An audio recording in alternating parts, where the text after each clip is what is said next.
Welcome to the Filmlings podcast, a disrupting podcast where we analyze all that goes into effective filmmaking.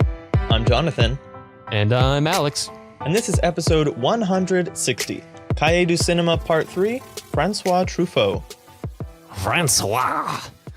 His name literally means French, and that is perfect for us. That is perfect for him, too. Perfect for him, yeah.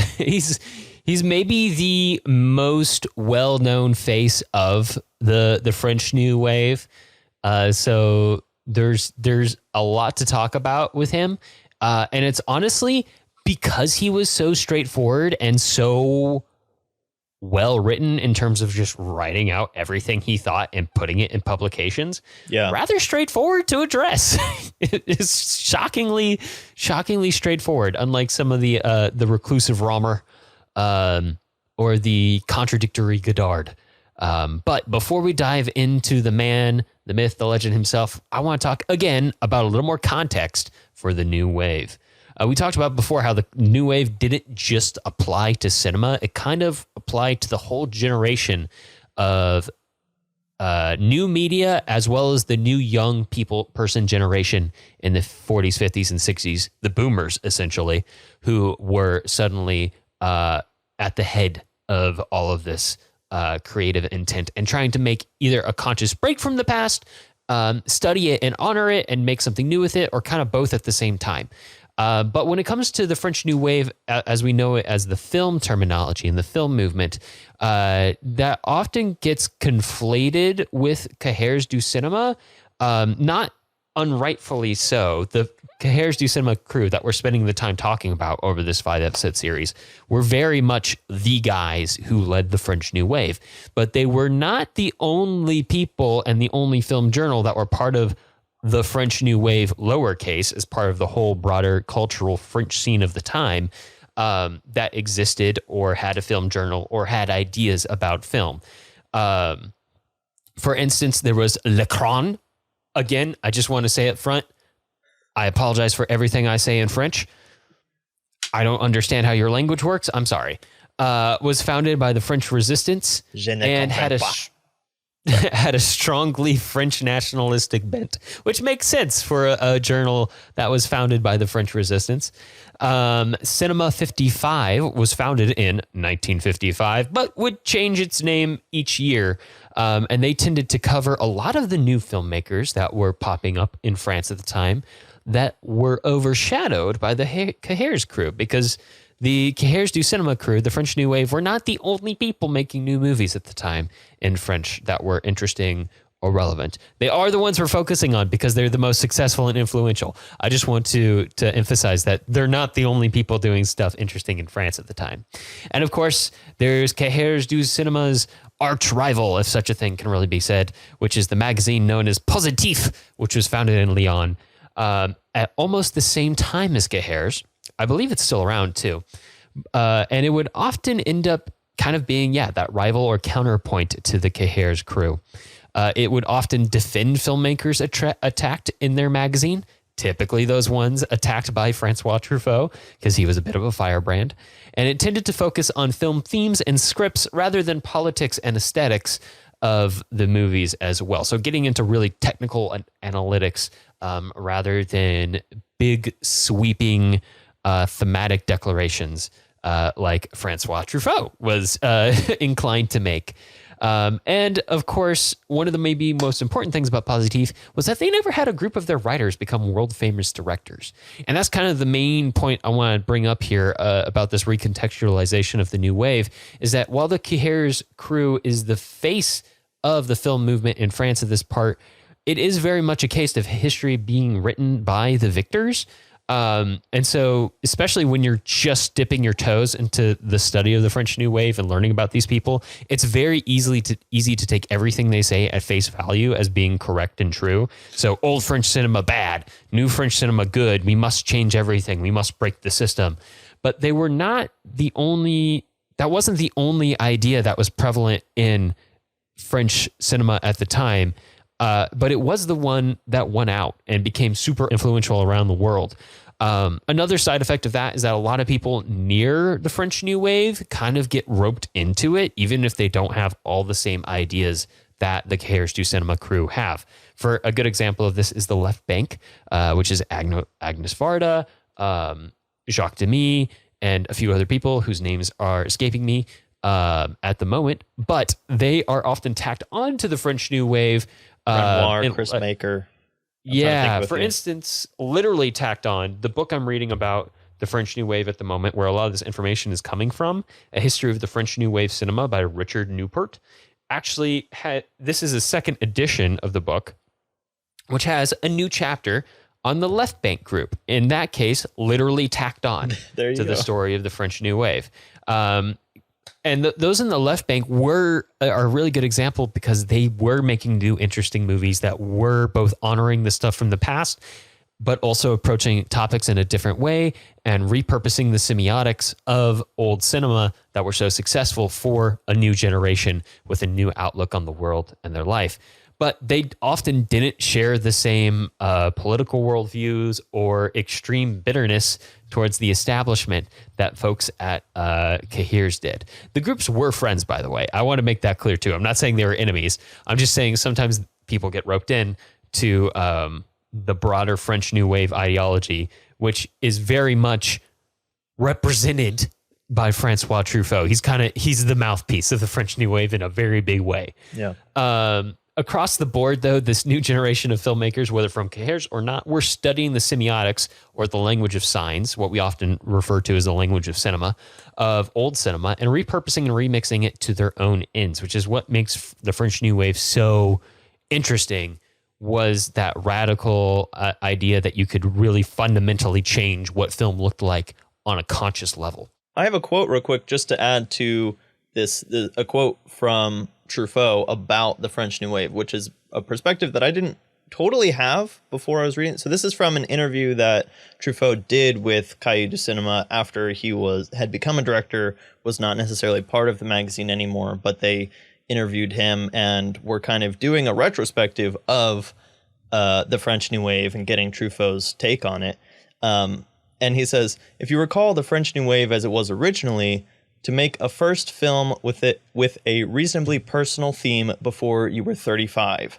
And he goes on to say, it's astounding to realize that Hitchcock, Chaplin, King Vidor, Walsh, Ford, Capra all made their first film before they were 25. And then he says, the New Wave did not have an aesthetic program. It was simply an attempt to rediscover a certain independence which was lost somewhere around 1924 when films became too expensive. So it's interesting that part of the impetus for this was just to make a really personal film, like when you're still fresh, very young, very kind of creatively active. And there's even a quote from Frank Capra in his autobiography about how many geniuses of all kinds of fields, scientific, creative, etc., make their big breakouts when they're about 26. And he makes a big deal about that. But I think that that's really interesting, that that's kind of where the fervor for the French New Wave, especially for these directors from the Cahiers du Cinema, came from, was just make a film quickly, cheaply, that means something to you and is not just a made-to-order. This is a term that François Truffaut uses all the time about films that he does not particularly care for, although he acknowledges that directors who are really good can make made-to-order, quote-unquote, films and elevate them above their level. But the point is that to make a film that's not quote unquote made to order by a studio, but make a film that's coming from some really personal place. Yeah, no, I think that's a really important point when we're talking about the French New Wave and François Truffaut specifically, especially because a big part of his story as a filmmaker comes after he's made his breakout success in the French New Wave, and suddenly he's no longer the young rebel with almost no money rebelling against the mainstream of made-to-order French cinema. He is the mainstream of French cinema, and I think we saw a very similar aspect of that in Godard's story, where he kind of struggled with that and eventually kind of just left narrative filmmaking in large part because of that. but that is a really interesting transition. Like if the rebel succeeds, the rebel becomes the one who will be rebelled against. They will become the mainstream. So it's an interesting arc to the story, and it definitely plays a big part into what really signifies a French New Wave film, lowercase rather than uppercase here, is that idea of making something deeply personal with a low budget, on location shooting, all the style stuff we've been talking about from the last few episodes. It's very similar to Italian neorealism, and that emphasizes small casts, small crews, non-professional casts, minimal equipment. But yeah, that's kind of what defined a new wave film, lowercase, in this period of time. But with that, now that we've kind of added a little bit more again to the context of what the French New Wave, lowercase and uppercase was, let's talk about the man, the myth, the legend, François Roland Truffaut, born in 1932 in Paris. Francois has like the textbook life of a kid who's going to grow up to become an obsessive director.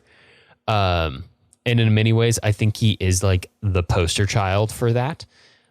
His childhood resembled 400 Blows to quite a large extent, although a lot of the stories and bits and pieces of 400 Blows were also drawn from one of his most successful co-writers, Marcel Maussy, and his childhood as well. So it's kind of a mix. So it's not 100% an autobiographical film like a lot of people say, but it is very close to it. His mother had him out of wedlock, and he was adopted by her husband, who gave him his last name of Truffaut, very much like the character in 400 Blows. He would end up being a bit transient when he was really, really small. Up until the age of 8, he would live with his grandmother or different nannies, and he didn't live with his parents full time until he was 8.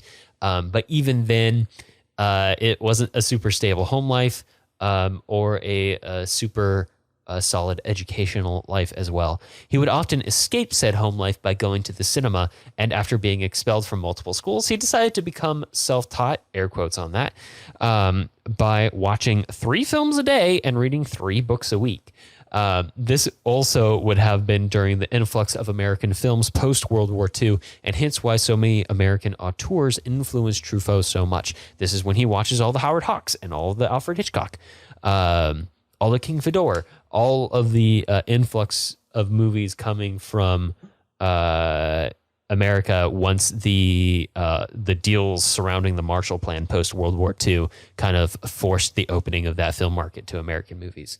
I have a quote about that too, which is interesting from his book, The Films of My Life, which I have several quotes of to bring up today, which is not really, I thought it was an autobiography. It's not an autobiography, but it is a collection of essays that he wrote about film, sometimes about specific films, sometimes about filmmakers and stuff like that, after the time that he left Cahiers du Cinéma.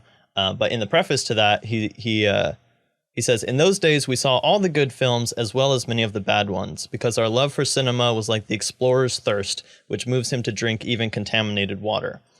And then he goes on to say, "Today, a film lover sees only a few bad films and a portion of the good ones."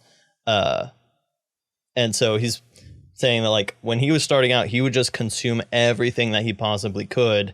And essentially, that's, I think, what gave him his taste, because he saw the good films and the bad films. And after seeing a lot of them, he kind of is able to make up his mind of which fits into which category.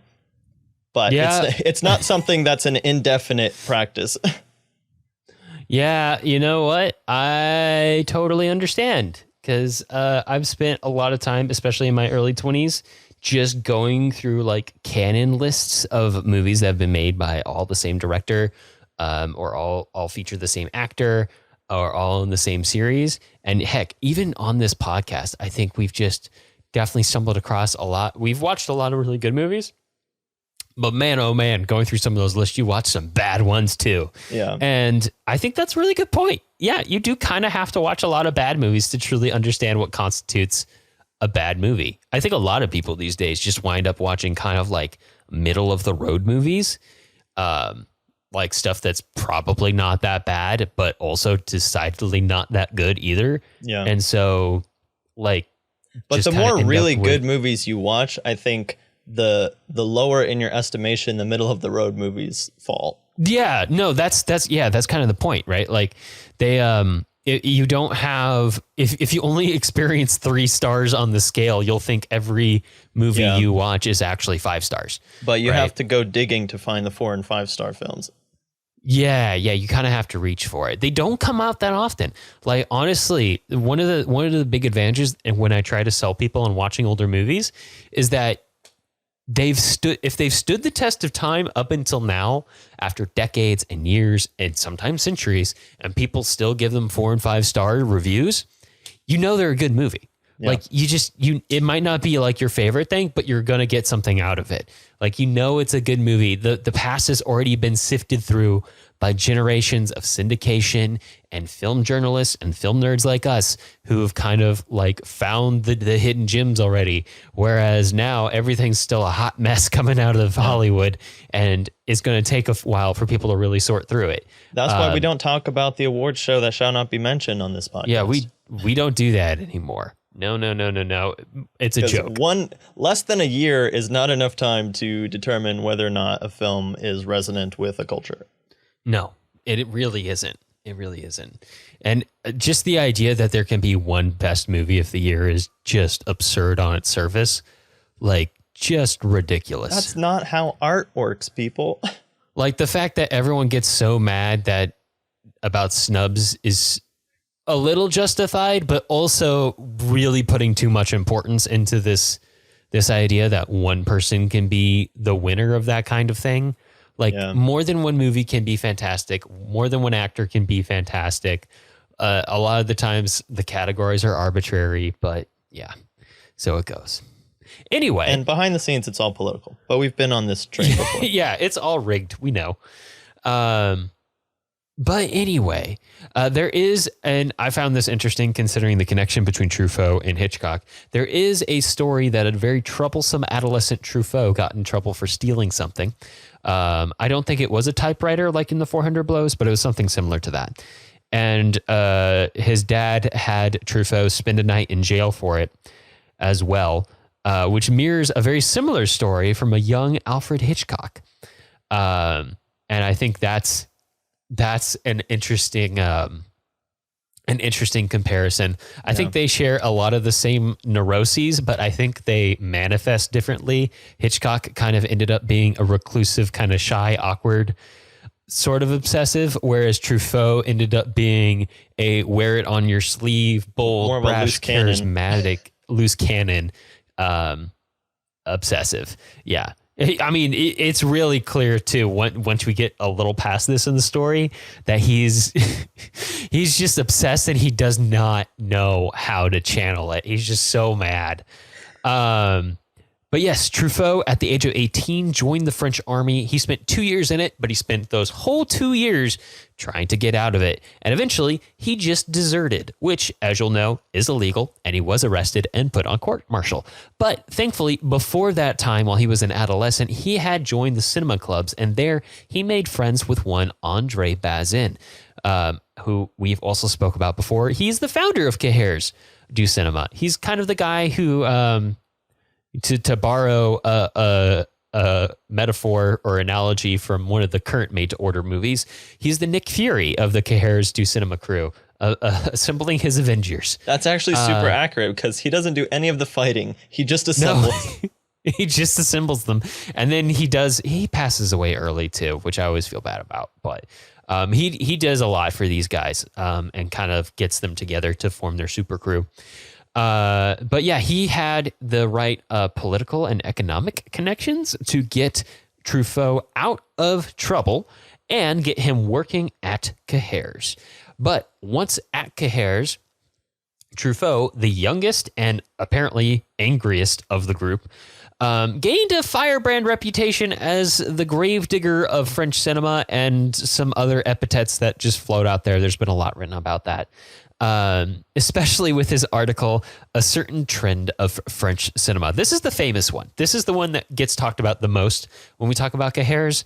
It's the one that I think kind of sets up a lot of the ideas surrounding the French New Wave, not as in depth, but the idea of like old the current cinema is crap and we need to fix it and rebel and make a new kind of cinema for a new generation is kind of fundamental to this article, which was a takedown of the traditional quality, the tradition of quality, in air quotes, mainstream filmmakers of France at the time.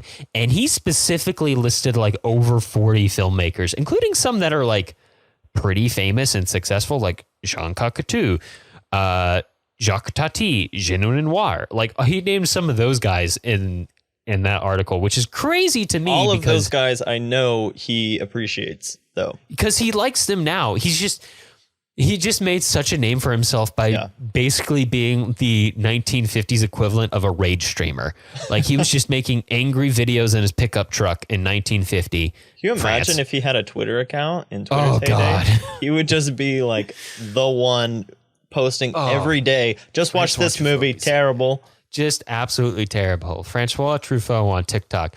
Honestly, actually, maybe cut that from the podcast because a fake François Truffaut on TikTok would be an amazing channel. Not that I would ever do it, and it's probably about to get banned in America anyway, but that would be a very funny channel. Oh, gosh. But that's kind of what cements his reputation very early on.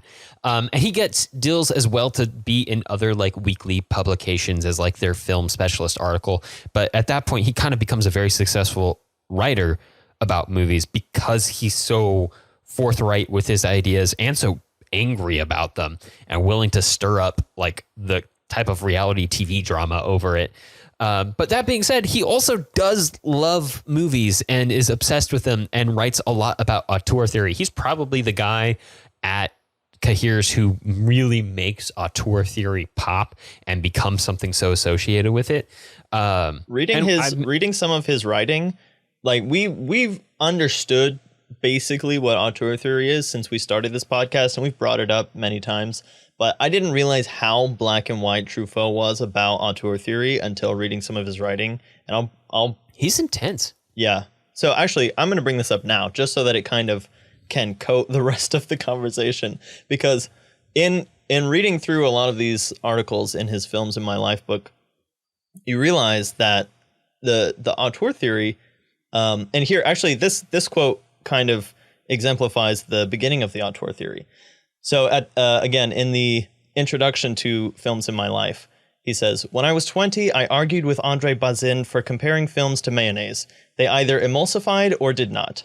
Don't you see, I protested, that all of Hawks's films are good and all Huston's are bad.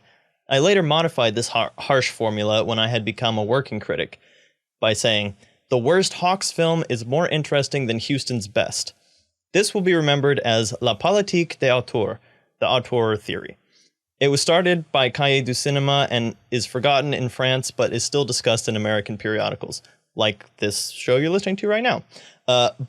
Basically, as you read through some of Truffaut's writing, it's literally, if Truffaut has considered you to be an auteur or a genius, then everything you make can be defended on some ground or other.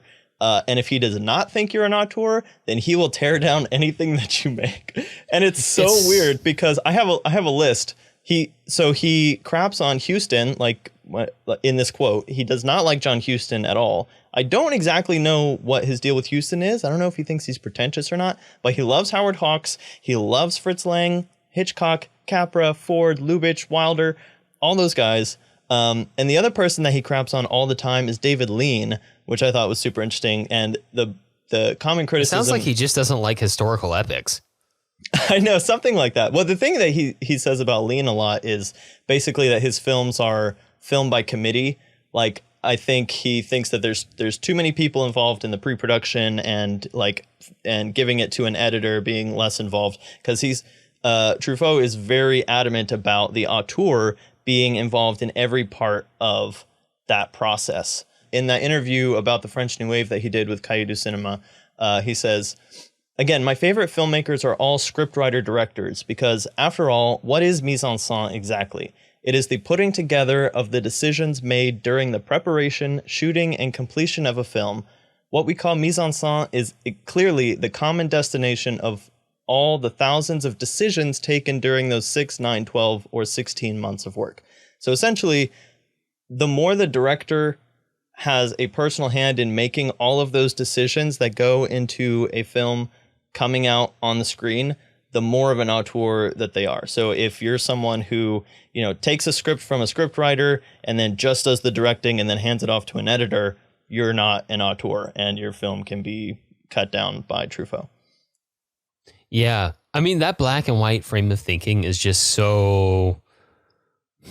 It just reminds me so much of other conversations I've seen online from people who are very clearly in their early 20s and fans of anything, is that if this good, if that bad, and just so black and white. Yeah. And there's a refrain several times in several of his reviews where he just says, since so-and-so is a genius, this film is a work of genius. And he goes on to try and pull something out of a film that a bunch of other people didn't think was as good as this director's other work.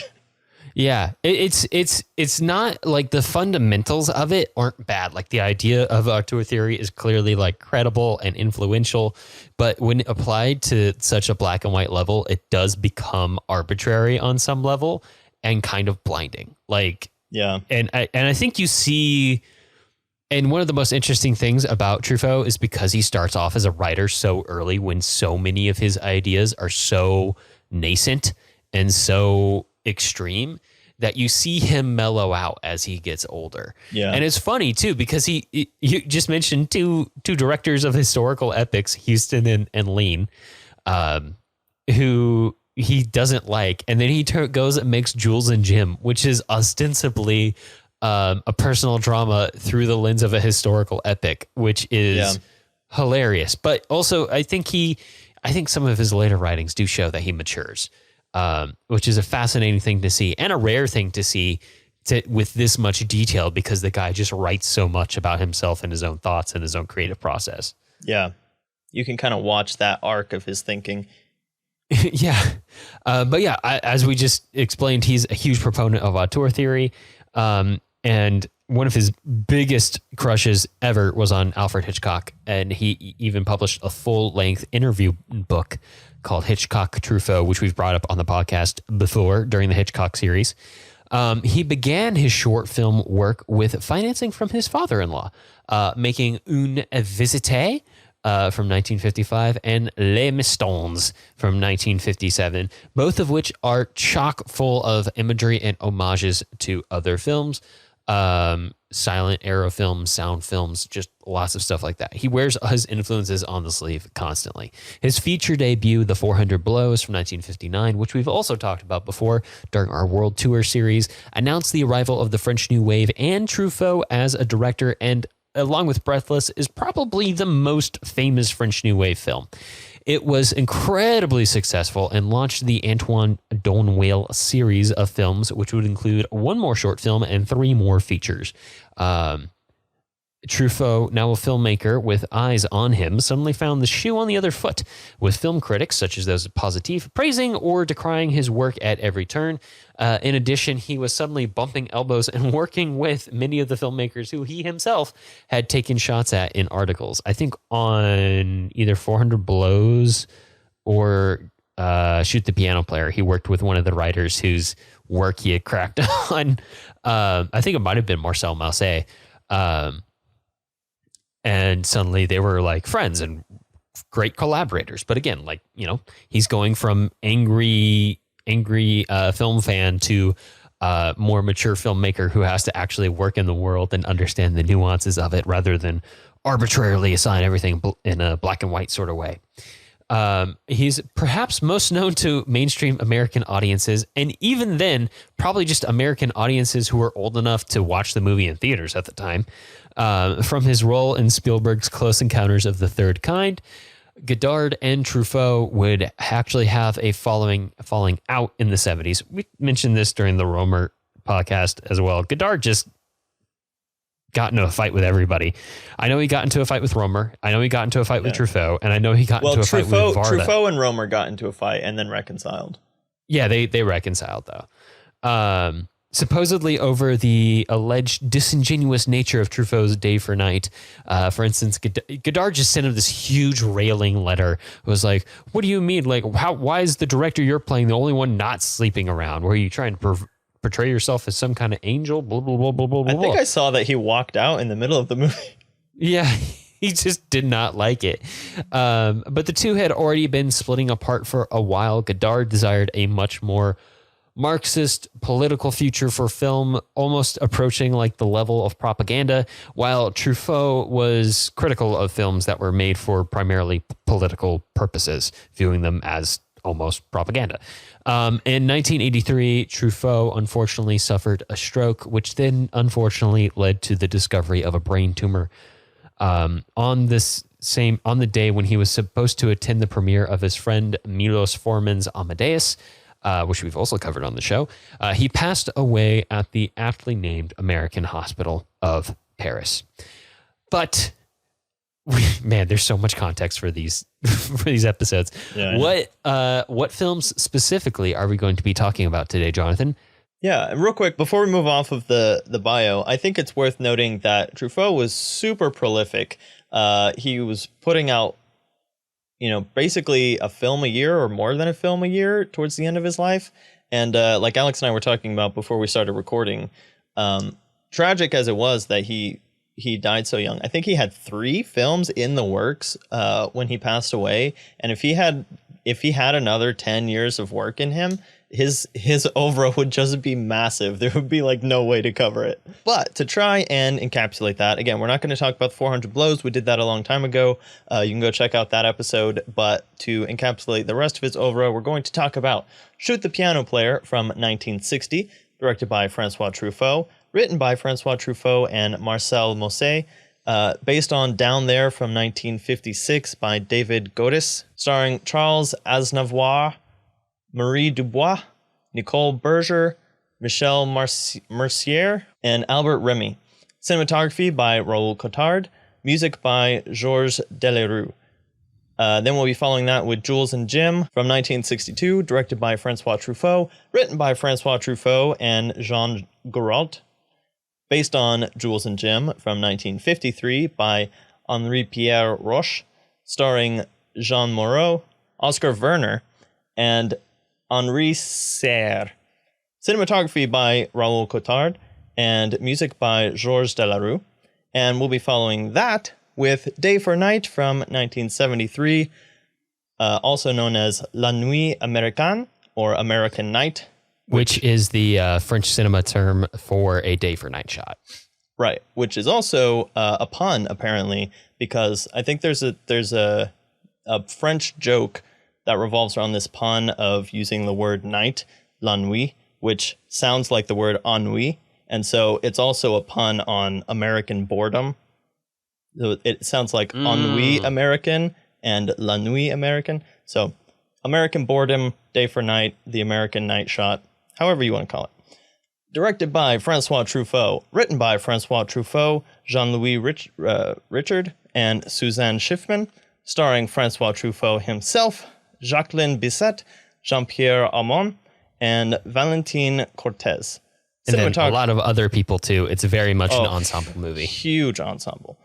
Cinematography by Pierre William Glenn, and music by Georges Delerue. I do want to point out that in Day for Night, there is also Jean-Pierre Léaud, who is the kid from 400 Blows and all the Antoine Doinel series.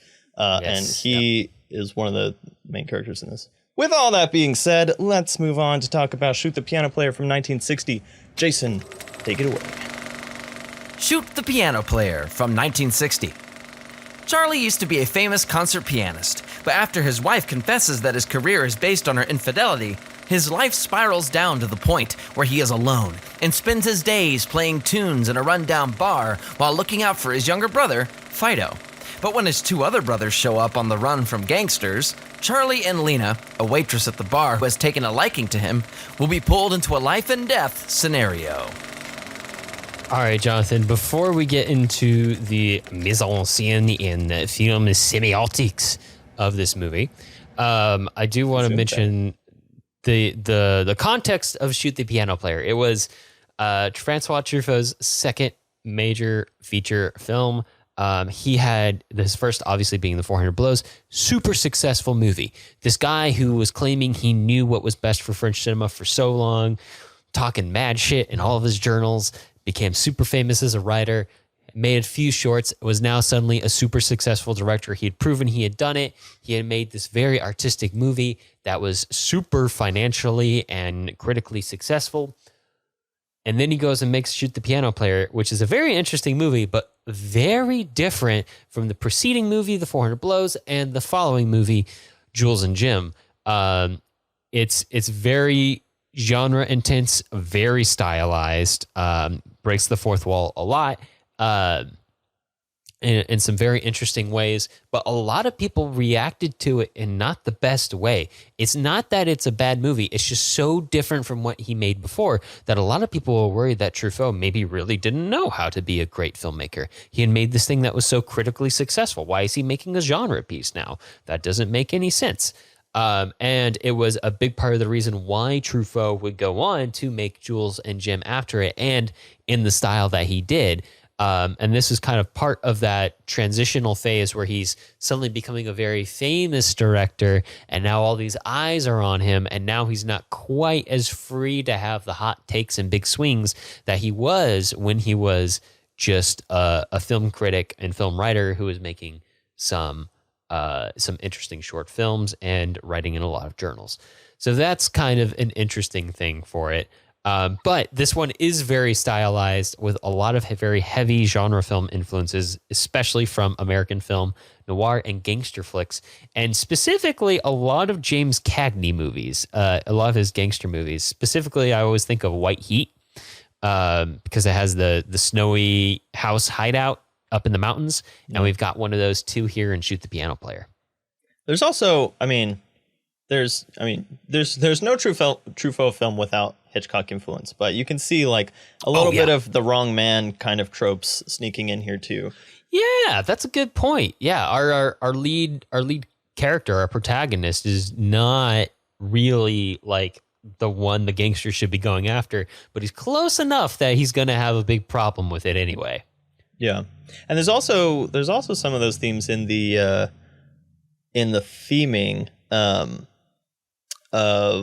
in some of the tragic elements that we can get into in a little bit. Also, I noticed I think all of these films, there's like such a Hitchcockian use of blondes and brunettes in very specific ways.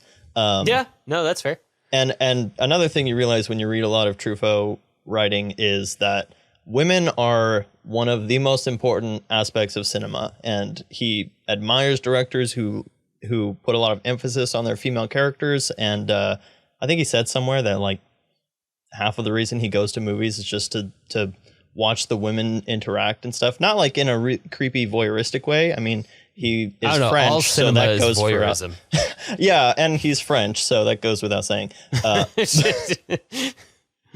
And we can dig into that in day for night. But but it's interesting to watch, knowing that that's how he thinks about films. It's interesting to watch the female characters in his films through that lens, through the Hitchcock lens, because really when you're watching a Truffaut film, the more, and because he's written so much, you're able to kind of put on the glasses that he has to watch his films through. It's not just about watching the film as Truffaut presents it. It's about watching the film as Truffaut thought about it while he was planning and making the film. Yeah. No, that's a very big part of it. He's such, and it's such an interesting layer too, because he's not just a director. He's a film writer too, and that's an inescapable portion of his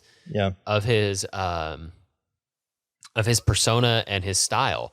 So what you're saying there with like how he thought of it is dead on, because it's almost like he's creating and reviewing his own work at the same time.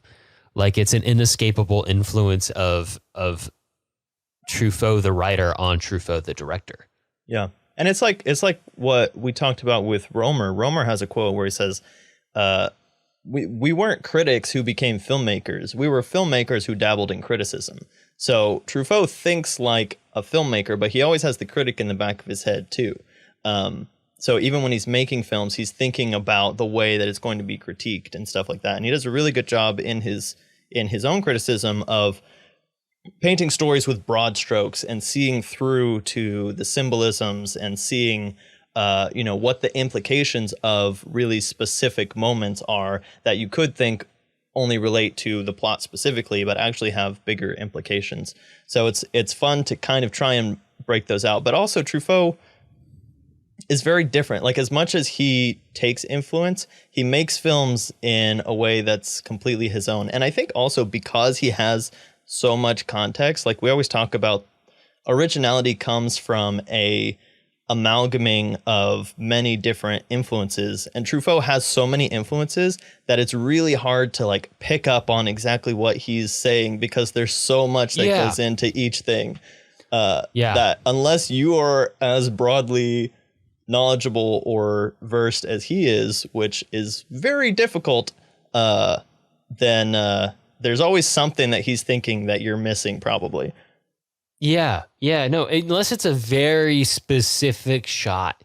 Right. I don't know why this is the one of all the shots he has that sticks in my head, but it's from his short Les Mistons, and it's a callback to this really old Georges Méliès film. At least I'm pretty sure it's Malay. But it's where a kid steps on a garden hose to mess with a gardener, and it's just directly pulled from this old silent movie. And there's lots of examples of stuff like that that's really close or approximate. But because he's being influenced by so many things, he's kind of like already done the job of synthesizing into of that creative process just by absorbing so much influence. It becomes like I think you said Truffaut wears his influence on his sleeve, which is true, but he has so much influence that his sleeves just turn into this paisley pattern that takes on this whole other life than what any of the individual elements in the pattern are. Yeah, I mean, very much so. It's like it's what I think people really think of when they think of creativity at its finest. Like it's kind of like what at least what I would strive for when I think of creativity is you've absorbed so much that it has become subconscious. It's become subconscious. It's become effortless. Yeah. It's just like breathing. You might be calling up like references to other things without even realizing it. Yeah. And that's what we've talked about with some of the other directors, like even people like Romer, who aren't like saying how would Hitchcock do it, just their understanding of Hitchcock film influences where they're able to instinctively place the camera, even if it's kind of an impromptu shot setup. Yeah. But here, this film from Truffaut, just to get a little more specific, is of the films that we're going to talk about. And again, one part of the thing about this film is that it is more or less a straight down the line noir film. It's just interesting that that's part of the controversy that came out when it came out, is because Truffaut was supposed to be this new ingenious director who's coming up with all these kind of new things, and then he makes this noir film that looks pretty much like a noir film. Yeah, he was supposed to be doing art house cinema that was big, thematic, sweeping, and open-ended, and not I don't really want to say it, but like almost kitschy, like in its hyper stylization genre piece. You know what? You know what I have been thinking as we've been going through this month is that when you're watching Truffaut films, it's kind of helpful to think of Truffaut as the French Tarantino. Is like Tarantino makes his own kind of movie, but you know that he loves movies so much that he's just going to stick all the movies he loves in his movies while making something that's his own story. And they both have similar kind of strongly outspoken sensibilities. So I was thinking about that a lot. So it's interesting to watch that again. Tarantino does especially for this, when we're talking about Shoot the Piano Player, like Tarantino does very genre films, and this is Truffaut's most genre film. But it's really fun to watch because Truffaut does all the things you would expect in a noir. He does them really well. He has light moments mixed with what is ultimately a tragic story. So you have like the two thugs who are carrying the piano player and his quote unquote girlfriend to their hostage spot, but the thugs are just numbskulls, and they're having this dialogue and being really like chauvinistic, and you have the woman kind of playing off of them, going back and forth, but in a again, watching the way that the women interact, she's playing them the whole time, and the instant that she gets the chance, she makes a run for it, and takes the piano player with her. The piano player, who's he's kind of falling in love with her while this is all happening, and he's not really thinking about escaping, and she's the one with the wits to get them out of the situation. But there's that kind of lightheartedness that, again, kind of devolves into this grittier noir gangster kind of a story by the end. Yeah. And there are some like seriously lighthearted moments in the bar, or even some of the moments like where they're being followed through the street lights, and there's that really obvious like VFX shot where he sees the reflection of the thugs behind him that are almost so comically genre that they make like a otherwise tense scene really fun. There's the other shot of when they kidnap the kid, and one of the thugs says, "If I'm lying to you, may my mother have a heart attack and die this moment." And then it cuts away with this extreme vignette of this old lady like having a heart attack and falling over. And you're like, all right, I guess we're breaking the fourth wall there a little bit. Completely irrelevant, but it's adding that humor, especially that was right before the climax, but it's got all of those pieces to it, almost in that same kind of the comic relief mixed with tragedy, in almost a Shakespearean way. And I'm going to bring up Shakespeare again in Jules and Jim, because it's more directly relevant. But it's Truffaut having those story tastes and sensibilities that go into making his films so engaging. Yeah. And they're and even though this movie did kind of get crap for not being a super artistic, well, like, it is super artistic, but it wasn't artistic in the way that audiences at the time were expecting. It does have some good themes. Like the main character seems to be, as much as he goes through this suffering in the movie, he seems to almost be trapped in this cycle of suffering, between like the way his backstory goes and that you get in the flashbacks, which, by the way, reminded me a lot of the Red Shoes. I just want to throw that out there. I wasn't thinking that, but I can see where you're getting that. Yeah, kind of like it's not like, it's slightly different, but it's, two artistic people and one producer caught in like this somehow corrupt triangle of a sort, and the woman kind of goes crazy, and specifically throwing herself like off a balcony, because that happened in both movies. Well, I will say too, when you put it in terms of him being a man doomed to repeat the same kind of tragic behaviors in relation to women, that also has tinges of Vertigo to it also. Yeah, it does. And even at the end, doesn't he meet a new lady at the very end? And that moment kind of feels like, oh, well, I think it might just be starting all over again. But yeah, to that extent, like it's really interesting. We've already mentioned the fourth wall breaks, but all the fourth wall breaks are really funny. Like even like early on in the movie where he's in bed with his mistress, and he's like, wait, this is how you do it in the movies, and then covers her chest. Yeah, is pretty funny.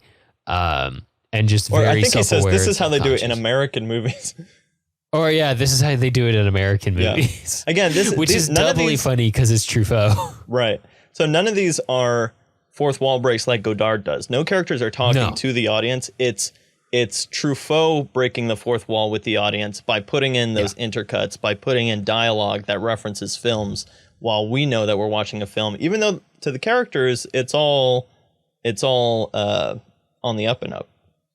Yeah, and I think I like that we're starting with this one, because I feel like my biggest takeaway at the very end, and probably what I'm going to harp on in overall notes, is going to be that François Truffaut just loves movies so much, and he has so much fun making them, and it shows in his movies so well. And Shoot the Piano Player is definitely one where he just had a lot of fun making Yeah. the movie and seeing how many things he could come up with from a mise-en-scène or editing or lighting perspective with his limited budget and putting it together. And this is also a good time to mention, because we have the same cinematographer for, I believe, 400 Blows, as well as Shoot the Piano Player and Jules and Jim. But Raoul Cotard is a master of working with very limited light and natural light very quickly. And just kind of like letting things go dark when they need to go dark, like the scene on the street at night where the gangsters are following them and they just kind of like let it go dark in between the street lights. It has a really cool realistic effect, but it also works really well for the whole idea of making a really personal, cheap, fast, easy to make movie that was central to the French New Wave. And we saw him do the cinematography for Pierre Le Fou, Band of Outsiders. Oh, that's right. He was on that one. Yeah. He did Contempt. I mean, he's done so much. He is an integral part of the French New Wave as much as the directors are. Yeah. Yeah. He wasn't writing, he wasn't doing self-promotion in his magazine. Yeah, right. Which is a big part, again, and that's why I think I added the contextualization at the start of this episode, was that a big part of why we talk about these directors so much, and especially Truffaut, was that he was so essentially self-promotional, even if that wasn't his own intent. That was one of the reasons why these films were so successful. They're good movies. There were other good movies coming out at the time, but these were good movies that essentially already had a social media following in the magazines of the time that could be called to action to go watch them. And that's a big part of why they were so successful and why we still talk about them to this day. They were so successful at the time that they got watched by other people, that influenced people and became part of the canon that was then written about also by these same people who made them. It's a whole virtuous cycle of ingraining yourself in cinema. And one of those things that is impressive about Truffaut is that he really is somebody who kind of set out with this absurd ambition of changing the face of cinema. And he did it. Like, he really did, not just in France, but in America too. Like, the American New Wave, the American film brands, heavily influenced by Truffaut. And we're the two that I always think about are Robert Altman and Wes Anderson, but you mentioned Tarantino, and that's 100% true. Like, there's not a single American filmmaker who we think of as an auteur who isn't influenced by Truffaut in some way, shape, or form. And even the ones who don't think of themselves that way probably are, because they're influenced by something that was influenced by Truffaut in turn. So, yeah. But anyway, anything else to say about Shoot the Piano Player? I don't think so. I mean, it's good. It's just pretty straightforward. Yeah, there's not a lot of it's not nearly as open-ended as most of his movies are. Like the 400 Blows was. Or not Jules so much and Jim. like a deep character study or anything like that. But it's just it's very really much a solid fun movie. romp. Yeah, it's just really well made. Yeah, it's really interesting. Great camera techniques. You can kind of sit down and pick those apart if you want to go scene by scene with them. But that's kind of not optimal for the setting. So I feel like we should move on to Jules and Jim from 1962. Jason, take it away. Jules et Jim from 1962. At the beginning of the 20th century, Frenchman Jim forms a friendship with the German Jules in Paris and begins introducing him to the women in town. Through mutual acquaintances, they meet the charismatic and enigmatic Catherine. Jules soon develops a relationship with Catherine, and for a time, the three live happily and carefree. Jules and Catherine are married a few days before the outbreak of World War I, and the two men are deployed on opposite sides of the war. After the war, Jim visits his friends and their young daughter in their mountain chalet. A romance begins to develop between Jim and Catherine, which Jules consents to in order to avoid being apart from Catherine. But it soon becomes clear to both men that Catherine's caprices are getting increasingly unpredictable and dangerous. Oh, there's so much more wrestling to do with Jules and Jim. This is such a strange movie. This is a very odd movie, but it's so French. It's incredibly French. It's incredibly European, kind of in a very large sense. And this is the movie that made it so interesting that you mentioned that he didn't like Houston or Lean earlier, because it was like, oh, but he made a sweeping historical epic. What are you talking about? Well, here's the thing. The moment where he starts to mellow on those directors as well with his hate. Yeah, and it's not so much like he didn't even like I can't remember which film he was talking about, but it was one of those films that we always talk about that was influenced by it might have been a Wilder film he was talking about that was influenced by Brief Encounter. And he was like, despite it being influenced by this terrible film by that idiot Lean, this film still turned out to be a good movie. But I found in some of his reviews of other films a couple of quotes that relate to Jules and Jim specifically. So when covering Edgar Ulmer's The Naked Dawn, which I have not seen, but I think it has a similar kind of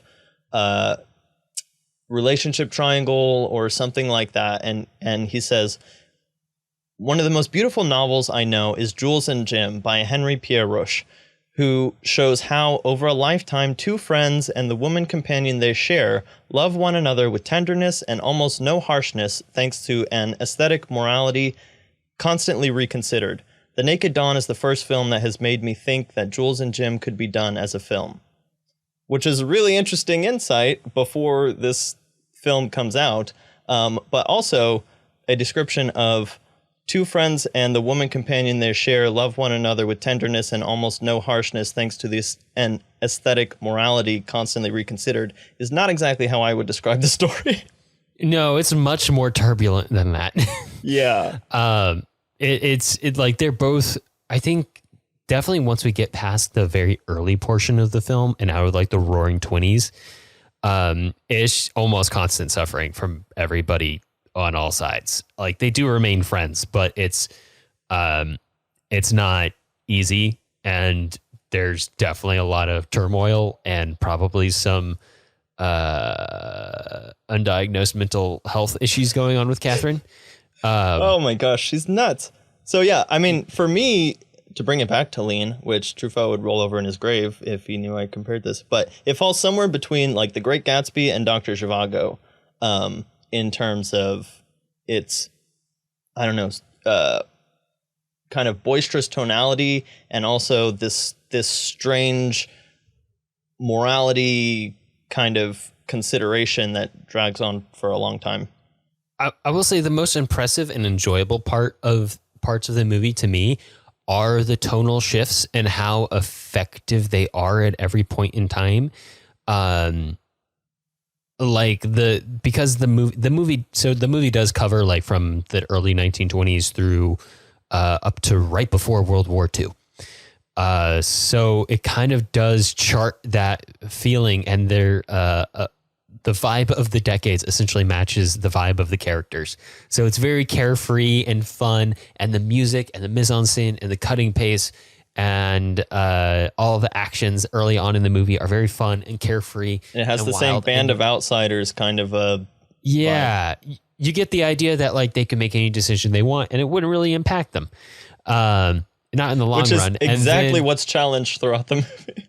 And then, oh boy, does it. Like, they just get bogged down. And you just see, especially once the World War I hits and they're on either side of the war. So I guess the early part isn't in the 20s, is it? It's in the early teens. Yeah, that's true. So we go through the 20s again, where things are maybe okay, but they keep making very toxic decisions for themselves. And then through the 30s, where everything is more depressed, and the tonal shifts are just so keep pace with that so well. The scenes either get shorter or longer as things get more exciting or more somber or more serious. The music is so effective, especially because like there's repeating themes. Like Catherine's theme is probably the most signature theme of the movie, but like the way it plays in the early portion of the movie is very fun and jaunty. And the way it plays at the very end when, what's the German one? Is it Jules or is it Jim? I think it's Jules. Jules is the German one, yeah. Yeah, when he walks away from his friends' graves at the end of the movie, it plays again, but it's so different. I think that's probably the coolest part of the movie is like the reuse of those film language like semiotics, but the tweaks to them to create different effects in each portion of the movie that creates this character journey that's kind of about the loss of innocence and being bogged down in your own decisions. over time, which mirrors the story of Europe across those few decades as well, which is very effective. Right. That I mean, it is does. so cool it takes and on impressive. a very. It does start to take on an archetypal sense when you realize that the one is the Frenchman, the one's a German, and she's some kind of. They describe her history, and it's very like convoluted, like where she comes from. Cosmopolitan. Cosmopolitan. That's right. Yeah. And but it's interesting that Jules, who's ultimately the only faithful one, is the only one who makes it out, and he's the German. Which I don't know what to make about that. I don't know what to make about a lot of this film. I have a lot of analytical thoughts about the film, but I don't know what to make of any of them. Because, I mean, I could go through them all, but again, they don't have like a conclusion. But you've got basically like the title of the film gives the hint that really the film is about Jules and Jim, right? It's about the two guys and how they have this very open and honest relationship about how they're going to share this woman who is toxic for every single person that she meets, which is in an interesting way kind of relates to the French story Nana, which we talked about in relation to Vivre sa vie, because it was kind of an influence to that. But it's basically this woman who wanted to be a theater star and then basically ruined every man that she met and ended up as a prostitute. But there's something about that really toxic woman who just ruins every man that she comes in contact with. Because Catherine she's just a source of instability everywhere.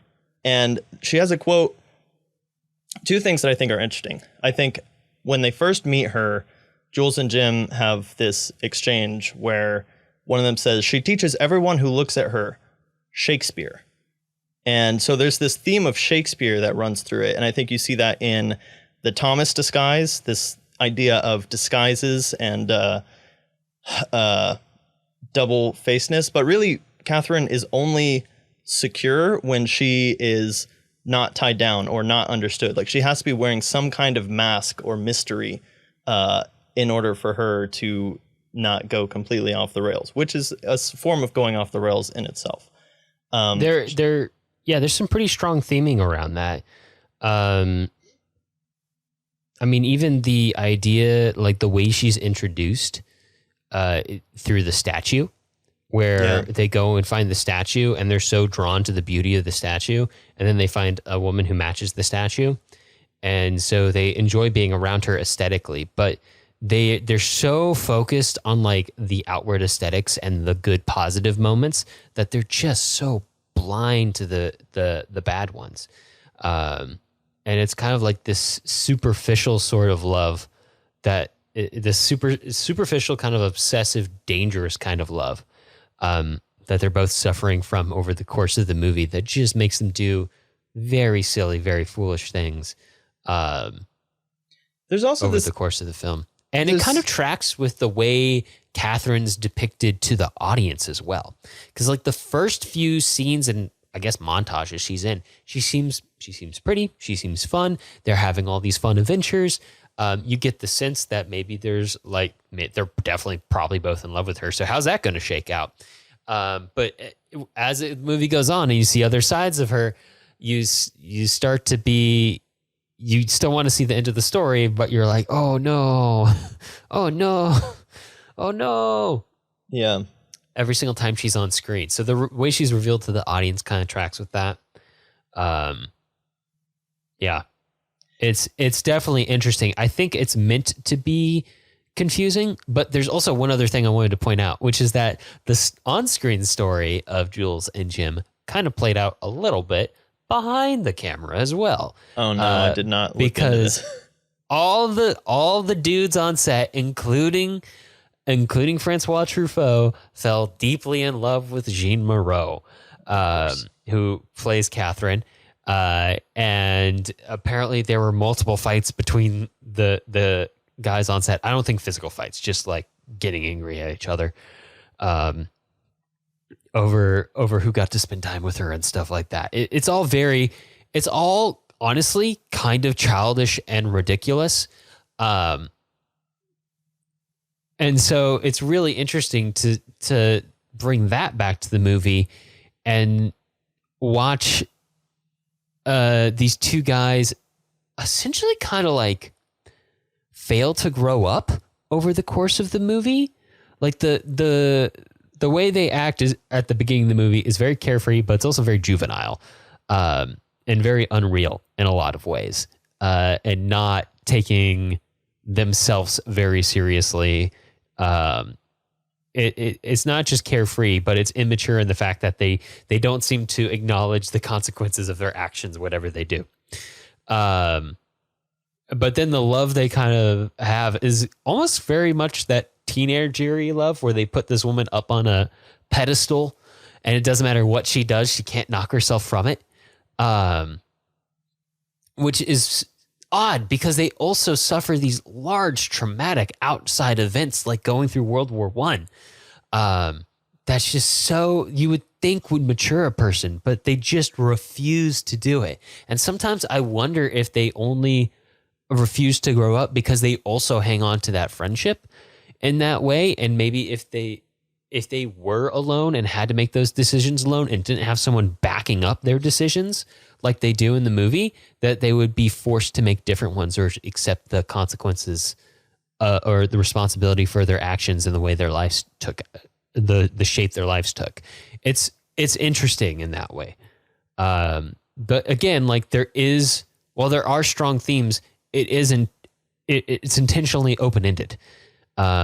Very much like the 400 Blows. There's a very different, definitive way it ends. Like the plot's very specific about how it ends. But the question about what it means or what you're supposed to feel after, spoilers, Catherine drives her and Jim off of a bridge into a lake in a car. Like what it's supposed to mean. Like clearly, like Jim was so caught up in this woman that he didn't fight back at the end. He didn't try to turn the wheel. He didn't try to jump out of the car. I mean, at that point, she had done so many ridiculous things that he should not have got in the car with her. Like he should have known. She tried to kill him. It's so, yeah. At that point, he just, I think probably knew or just took it because, yeah. Maybe he just felt so trapped there at the end. That he was like, I can't do it.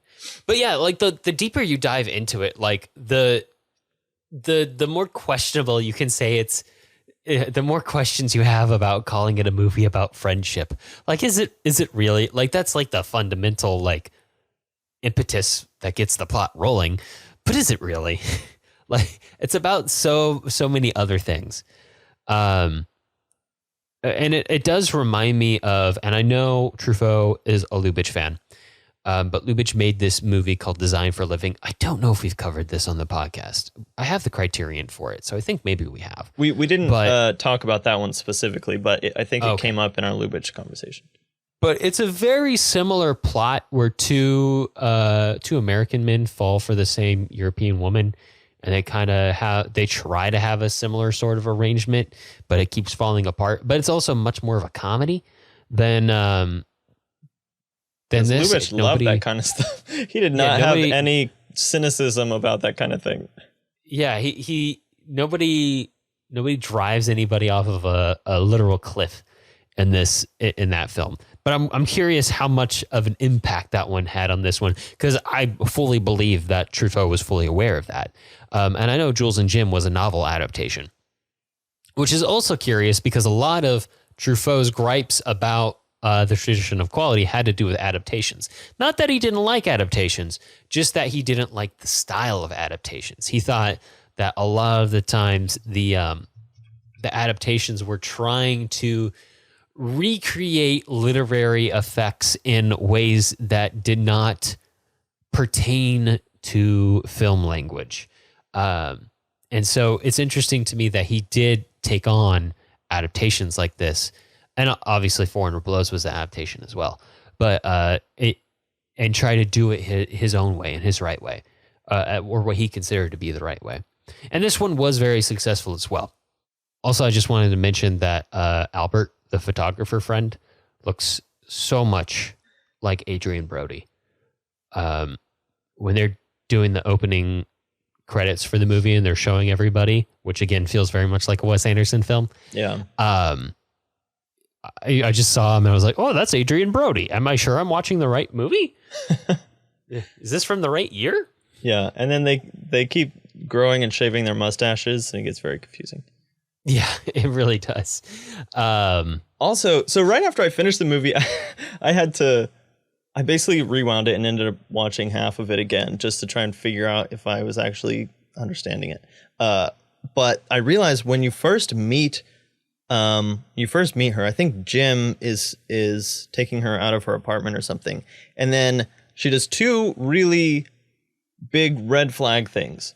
One is she burns a bunch of papers and tries to put them in a bowl and almost catches herself on fire, which I think she explains as lies from men that she had to burn. And then right after that, she's like trying to dump this stuff down the drain. And Jim's like, what is that? And she said, it's acid to throw in the eyes of men who tell lies. And no one just thought that was a thing, that we should not be hanging out with this lady anymore. Yeah. Oh, she keeps acid around to throw in the face of people she disagrees with. Oh, no. Let me just get in the car with her after I know she's tried to kill me 3 times. Yeah. Ooh. I don't know. I guess from some angle, you could try to look at it as like a friendship of two guys trying to survive the trauma that is Catherine. But like, even then, I don't think that quite holds up. But that doesn't like, just because I don't agree with those reviews of the movie or the reviews of the story in the novel doesn't mean like it's not a very interesting movie. Like I think each person will take away something different from the movie. It's one of those. You'll take away something different from the movie based on your personal experience and worldview and the people you know and the people you've met.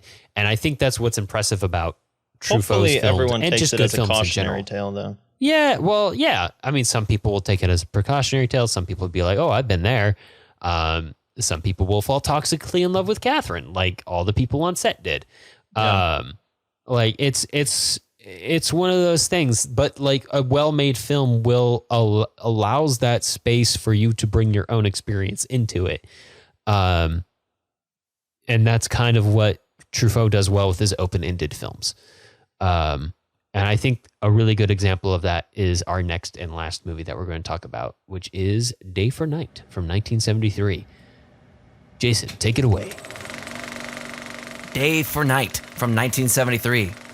Truffaut himself appears as the harried director of a frivolous melodrama, the shooting of which is plagued by the whims of the love-crazed cast, including Alphonse, an erotic actor, Séverine, an aging but still forceful Italian diva, Julie, a British ingenue haunted by personal scandal, and a myriad of other entanglements between those in front of and behind the camera. All right, so this one is decidedly an ensemble piece and decidedly a love letter to films and filmmaking. It is super, super duper fun. It reminds me a lot of a Robert Altman movie, which he's an American film brat. I don't know how many of you are familiar with him. Jonathan, have you seen Robert Altman movies? A couple. I think he did. I don't know if we did a Robert Altman episode.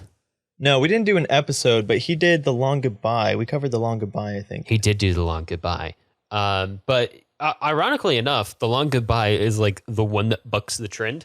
I think when I think of Robert Altman, I normally think of big ensemble pieces.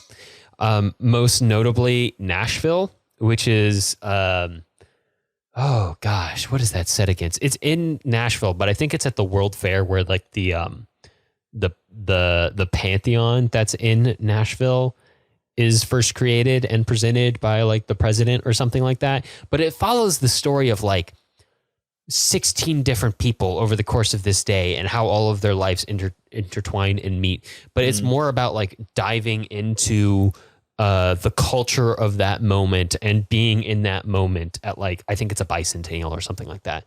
And really diving into the setting as a character through the experiences of all these people. And that's what this film really gives me, Day for Night, is like the characters are interesting and they have their own stories, but I feel like the real character analysis, if you could call this a character piece, is a film set, specifically a French film set of the period, but like what it's like to be on a French film set of the period.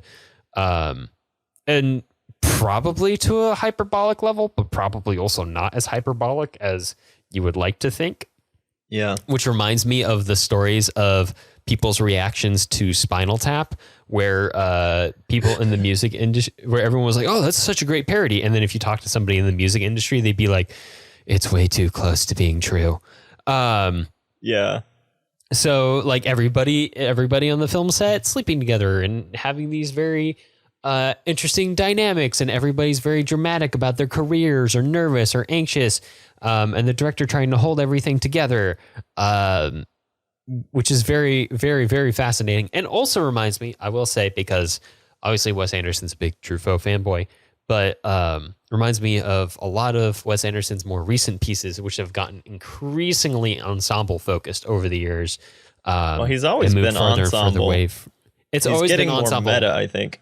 It's getting more meta, and it's getting less easy to define a protagonist with each film he drops. Yeah. Like I just watched Asteroid City a couple months ago, and I was like, I'm not sure there is a protagonist. Like ostensibly it could be Jason Schwartzman's character, but also not. Yeah. Like it could be any of these people at this point, which isn't a bad thing. It's just different. And it's also funny because it reminds me of Jean Renoir's Rules of the Game, which is an ensemble piece from the 30s, which is a very good French movie. Which is one of the names in Truffaut's pantheon of most amazing films ever made. Yeah, which is funny because I think Jean Renoir was one of the names on his hit list. No. Renoir is like some of those people you named. I think he might have mentioned just because they had been making films for a long time. Gotcha. But I know specifically that he's praised Tati, he's praised Renoir as being a genius. Yeah. All the Cahiers guys were obsessed with Renoir because he broke the rules of the before game. There were rules. It was one of those movies I've watched on Criterion back when I was watching just like 2 or 3 Criterion films a day. We watched that movie together when we watched 2 in a row. Did we watch Rules of the Game together? Late at night. Yeah, right after we watched Red Shoes. Oh my gosh, that's right. It was really good. Yeah. I still remember that one. That's one of those ones, like sometimes you'll watch a bunch of stuff on Criterion and like most of it will just go through your head and out the other side. But every once in a while you watch one and it just sticks with you and you're like, oh, that was a really good one. Yeah. Like Rules of the Game, Tempopo, Wages of Fear. Like there's a lot of stuff like that just sticks in. And Rules of the Game was one of them. It's a great ensemble movie. And it does remind me of Day for Night. But Day for Night is very specific because it's about a film set and Truffaut's obsession with movies. And I think that's the fun part about it, is that it's just so fun. It's a really fun movie. Yeah. Okay, so two quotes to bring into this. Because here's my proposition that I just came up with right before we started recording. So you'll have to test me. But I think this is a sequel to 8.5. And I'll tell you why. Okay, buy it. So 8.5 came out 10 years before, I think almost exactly 10 years before this one. But so in Films in My Life, in the introduction, he has this quote where he says, "Today I demand that a film express either the joy of making cinema or the agony of making cinema. I am not at all interested in anything in between. I am not interested in all those films that do not pulse." So this is like the most direct representation of that. But I think where 8.5 is more the agony of making cinema, I think Day for Night is the contrasting joy of making cinema, even though it is a convoluted carnival. But in his review of 8.5, he describes the film like this: "Films about medicine annoy doctors. Films about aviation exasperate flyers. But Fellini has managed to please filmmakers with 8.5, which is about the difficult pregnancy of a director who is getting ready to shoot a film. If you believe Fellini, a director is first of all a man whom everybody bothers morning, noon, and night. They ask him questions he either does not know how to answer or doesn't want to answer. His head is reeling with 1,000 conflicting ideas, impressions, feelings, and budding desires, and yet everybody is demanding certainties, precise names, exact figures, places, and schedules from him. which sounds exactly like a description of this film, except it's instead of the pregnancy of a film that is coming together, this is the labor and delivery process where Truffaut is like trying to nurture and keep everything intact and get this baby of a film to just come together in any way possible, and all the different things that have to be managed and adjusted on the fly just to make that happen. Yeah. I mean, I love that we're ending on this one. I didn't really know what this movie was about. I just kind of picked it because it's one of the highly rated ones from his oeuvre. It's also slightly out of the window of the French New Wave, but I think it's an important movie because it kind of shows, like, especially because he died early. This kind of shows like the peak that Truffaut reached in his film career and his film journey, and like the maturity level that he reached after his very angry early days at Cahiers du CINÉMA, and the fact that he still loves movies after all this time, but his love has changed. Like, it's no longer the film on the pedestal, like the way the guys love Catherine and Jules and Jim. It's very much a nuanced love, an understanding love, a love that can go through all of the pain of making a movie and still find the joy in making a movie. It's literally like a paternal, like a parental or paternal love. Yeah, he's a film daddy. He really is in this movie. It's like, it's okay, sweetie. It's all right. We're gonna get through this. I'll bring you your stupid butter. It's fine. Yeah, the ridiculous demands. The diva's so funny. But yeah, I think the best parts really are like the joyous montages, like the moments where the music just picks up. It's so fun, and you just see like rapid fire all these moments, all these memories of making a movie. And it's almost like, I would like to think that that's what it exists in Truffaut's mind after he's done making a movie and he looks back. It's just all those great moments of putting that film together. That's what remains. Not the drama behind the scenes, not the pain or all of the confusion or the weird logistics or the big personalities, but the joy wins out in the end. And I think that's Truffaut's truth in this movie. I think that's what he's presenting here. And then, of course, he just has like a full-on panoply of film techniques that are constantly breaking the fourth wall, and it inherently meta in doing so because it is a movie about making. But again, it's not even breaking the fourth wall because it's all consistent internally. It's just the fact that sometimes you're watching a scene and then you realize that the scene is being filmed within the film. The funny thing is, if Godard had watched through to the end of the film, he would see the old lady who's always knitting, which she was the most interesting character to me. I mean, not the most interesting, but I just loved her. I mean, I guess there. If you really like knitting. But the thing is that she kind of serves this double purpose of being the only thing she says is she has this tirade, which is exactly Godard's tirade about why is everyone sleeping together on this film set, blah, blah, blah. And she's there to keep her husband from having an affair because apparently that's a justified fear. But she's always like in the shot knitting. And it plays this one role of showing that she's like this prude spinster kind of a character, but it also plays this weirdly like almost Greek fates role. I felt like she was one of the fates, just like knitting together the destiny of the film, just because she's always there, like in the corner randomly, and they're like, get her out of here. Yeah. That's an intensely Robert Altman character too to have in a scene. Just like would fit perfectly in any of his pieces. Yeah, it's almost a Lynchian thing too. Yeah, like the log lady. Yeah, the log lady, knitting lady, log lady. Yep. I will say though, I feel like this film, especially for as ensemble and as almost episodic as it becomes, has a lot of Buñuel to it too. And I knew Buñuel was a big influence on Truffaut, and they were contemporaries. Yeah, I knew Buñuel had a successful movie career. I never realized how how well known he was to the film writers of the time and how much they actually spilt ink on him. Yeah, which he is wasn't interesting really fringe. He's just hasn't really his films are just so, I think, specific and intense that he hasn't kind of maintained any kind of mainstream understanding. Yeah, if the influence he does have is not direct, it's very abstract, which tracks with his filmmaking technique and style. So you don't see homages to Buñuel as often as you see homages to Truffaut. Which you may be referencing Buñuel if you're referencing Truffaut and not even know about it. Yeah, it's directors all the way down, man. Right, it's all exactly. referencing something that's referencing something that's referencing something. But yeah, let's go to overall notes.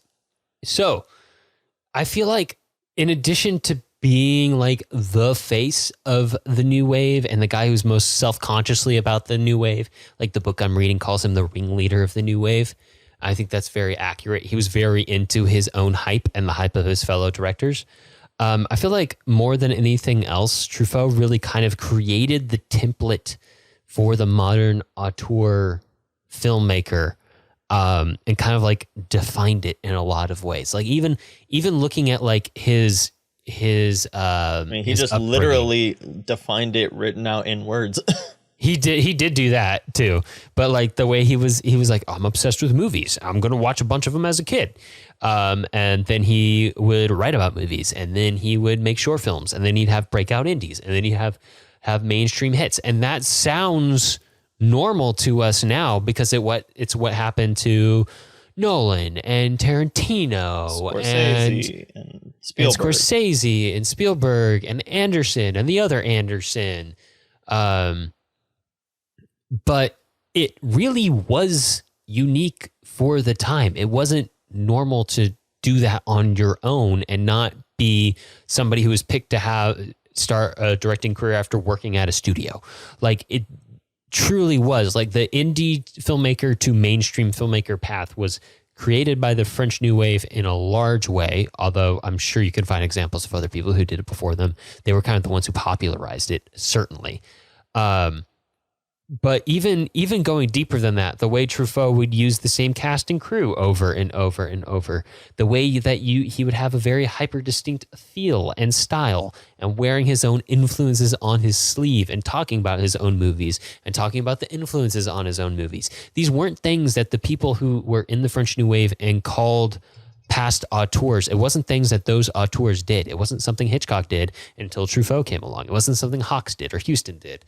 Or Lean did until these other filmmakers came along and kind of like invented that lifestyle or career style, if you will. So that's probably the biggest takeaway. And I feel like that jives with the content of his movies as well, because as obsessed as he was himself with movies, his movies are obsessed with movies. They're obsessed with being movies. And that obsession just permeates every layer of everything he makes, and in a really fun way too, because it's very evident from all of the movies he makes, even from the really depressing ones like Jules and Jim, that he had a lot of fun making those movies, and the fun of making those movies shines through in all of them. Like you were saying, Jonathan, he's only interested in films that show the agony of filmmaking or the joy of filmmaking, and most of his movies show the joy of filmmaking. Yeah.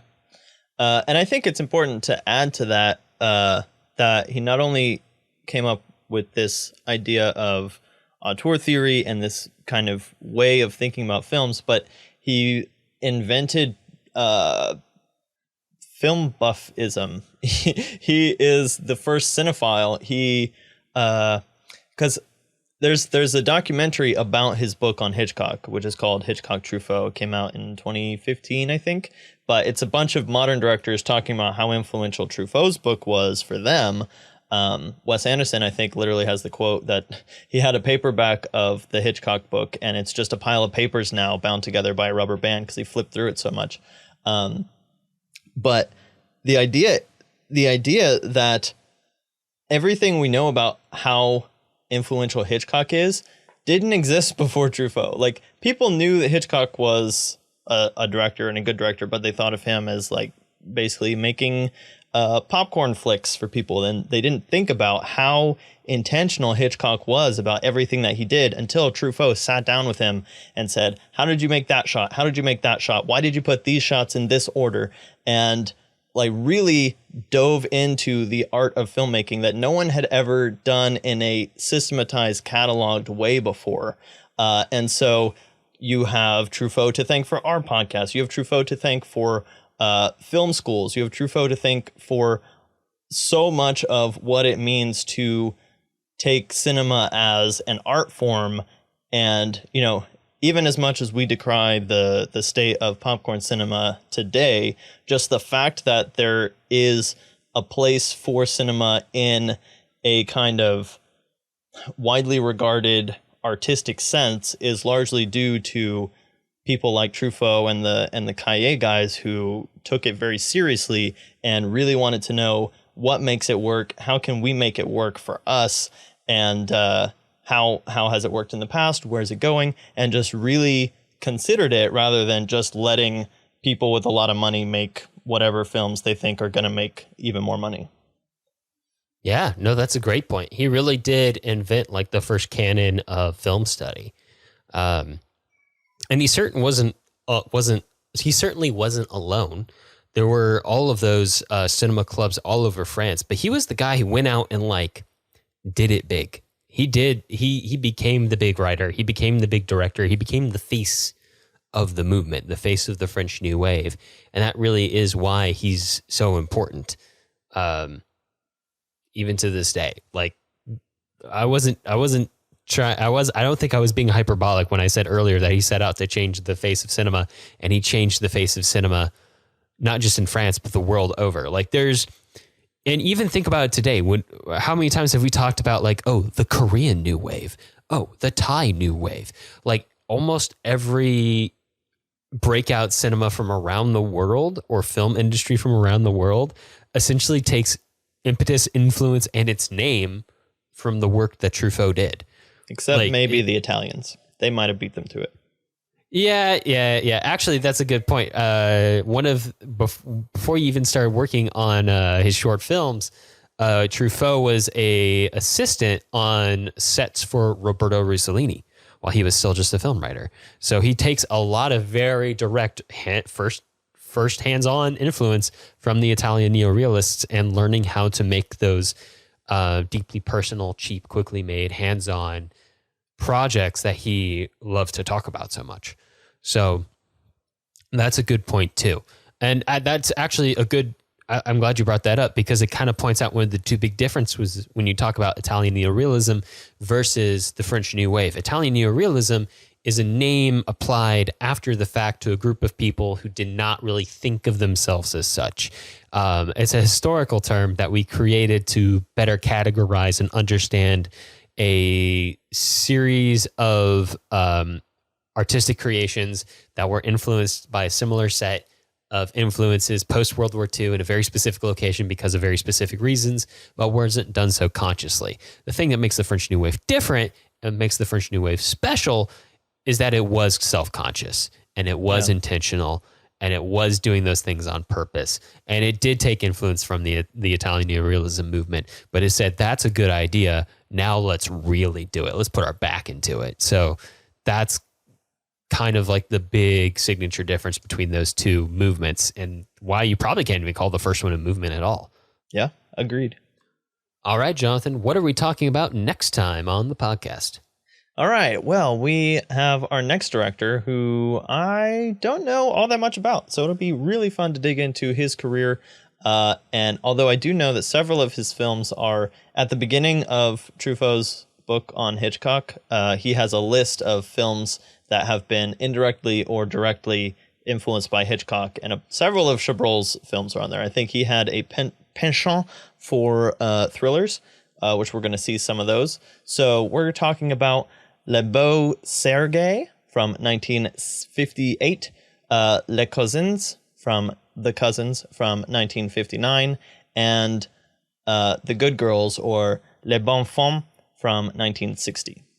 Yeah, it should be interesting. He's one of the people I know the least about in the French New Wave, and I'm very interested to learn more about him and watch his movies in depth. So that should be a fascinating episode. But that's about all the time we have for this episode. To find links to things that we talked about today, as well as a complete list of past episodes and all 489 films we've covered so far, visit thefilmlings.com. You can also join us for ongoing film discussions on our Discord server. And to stay posted about upcoming episodes, follow us at The Filmlings. Summaries for this week's episode were recorded by me, Blue Jay. You can find everything I do at thebluejayproject.com. If you like the show, let us know. Leave us a review on iTunes so other people will know what we're all about. We definitely appreciate it. Talk to you next time. All right, see ya.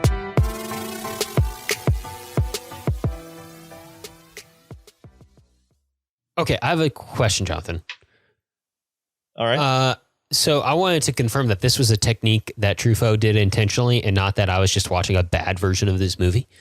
This one is harder to find than some of the others, so. Yeah, it is. I watched a version on YouTube that had English subtitles.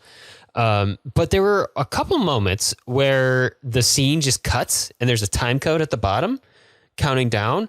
And I was like, and it was on beat. It felt like it was happening on set, like the camera cut on set. And so we just didn't have that footage of the making of the movie.